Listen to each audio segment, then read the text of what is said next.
আপনার তাড়াতাড়ি দ্রুত একটা নির্বাচন দেন, যাদের কাজ তারা করুক, রাজনীতিবিদদেরকে কাজ করুক। আমরা তো সংস্কার দিয়ে দিয়েছি প্রস্তাব, ওইখানে দেখেন কোনটা কোনটা আপনারা নেবেন, কোনটা কোনটা নেবেন না, কিন্তু আসল জিনিসটাতে আসেন।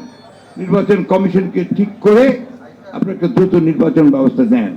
আমরা এই কথা তো বলে নিয়ে এত তারিখের মধ্যে দেন, এত তারিখের মধ্যে দেন, আমরা ঠিক রোড ম্যাপ দেন, কবে কি করবেন আপনারা জানান, এটা আমরা জানাতে পারবো না। তো সেটা জানালে তো মানুষের মধ্যে একটা আস্থা আসবে, এটা এত তারিখের মধ্যে হবে।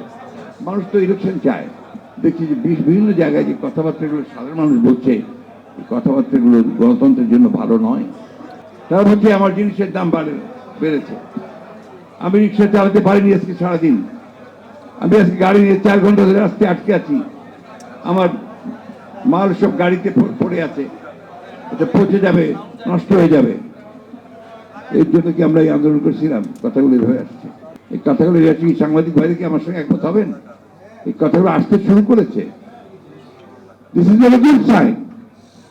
আর আমাদের যারা শত্রু, এই ফ্যাসিবাদীর যারা আপনার মিত্র, তারা তো এই সুযোগগুলোই নেবে, সে নেওয়া শুরু করেছে। কথা নাই বার্তা নাই, ঠিক এই সময় আপনার সমস্ত দাবি চলে আসবে। এতদিন যে ফ্যাসিস্ট ওদেরকে পিষলো, পায়ের নিচে রেখে দিল, তখন কেউ কথা বললো না, ওরা জিজ্ঞেস করে বলে কথা বলার সুযোগ ছিল না, এখন তো সুযোগ পেয়েছি, এখন বলছি।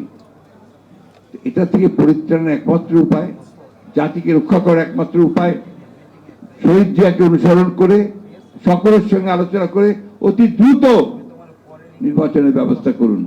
যতবারই আপনারা বলেন যে আমরা শুধু নির্বাচন করি, আর নির্বাচন করছি তো জাতির স্বার্থে, বিএনপির স্বার্থে তো করছি না। আর সংস্কারের প্রস্তাব তো আমরা দিয়েছি, ওটা দেখেন কোনটা কোনটা নেবেন, কোনটা কোনটা নেবেন না। অন্যান্য দলগুলো দিয়েছে, আমরা যে ৬২টা দল একসাথে আমরা এটা দিয়েছি ৩১ দফা। এইভাবে কথা বললে তো মানুষের মধ্যে ভুল ধারণা যায়। আজকে সরকারের লোক যারা আছেন, তারা অনেক সময় অনেক রকম কথা বলছেন, কথা বলে বিভ্রান্তি সৃষ্টি করছেন। ফোকাস একটাকে করুন, সেই ফোকাসটা হচ্ছে ইলেকশন কমিশনকে ঠিক করে, প্রশাসনকে ঠিক করে, বিচার ব্যবস্থাকে ঠিক করে নির্বাচনের দিকে যান। বাকিগুলো যারা নির্বাচিত হয়ে আসবে তারা করবে। আমরা তো এটাও বলেছি যে নির্বাচিত হয়ে আসতে পারলে আমরা একা দেশ চালাবো না, আমরা একটা জাতীয় সরকারের মধ্যে সমস্ত দলগুলোকে নিয়ে, যারা আমাদের সঙ্গে আন্দোলন করেছে তাদেরকে নিয়ে আমরা দেশ চালাবো। তো সমস্যাটা কোথায়, সন্দেহটা কোথায়? সন্দেহ কিন্তু আপনাদের উপর মানুষ আসতে শুরু করেছে। বাংলাদেশের অভিজ্ঞতা আছে তো ভিন্ন দিকে যাওয়ার। সেই জন্যই আমি খুব স্পষ্ট করে আজকে আপনাদের মিটিং থেকে বলতে চাই, এই সরকারকে আহ্বান জানাতে চাই, আমরা চাই যে আপনারা সফল হন।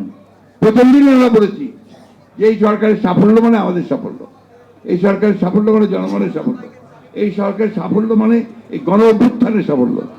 এরা যদি ফেল করে তাহলে আমরা ফেল করবো। আমরা চাই না যে হাসিনা আবার ফিরে আসুক, আমরা চাই না আওয়ামী লীগের সেই দুঃশাসন আবার ফিরে আসুক, চাই না বলেই আমরা বারবার করে বলছি।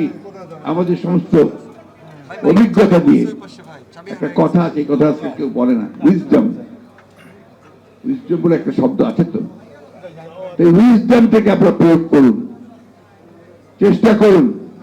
আমরা আপনাদের এটুকু বলতে চাই, রাজনৈতিক দলগুলো সব সময় কিন্তু বাংলাদেশের ভালো করার চেষ্টা করে, এটাকে বিশেষ করে বিএনপি তো তা করেই।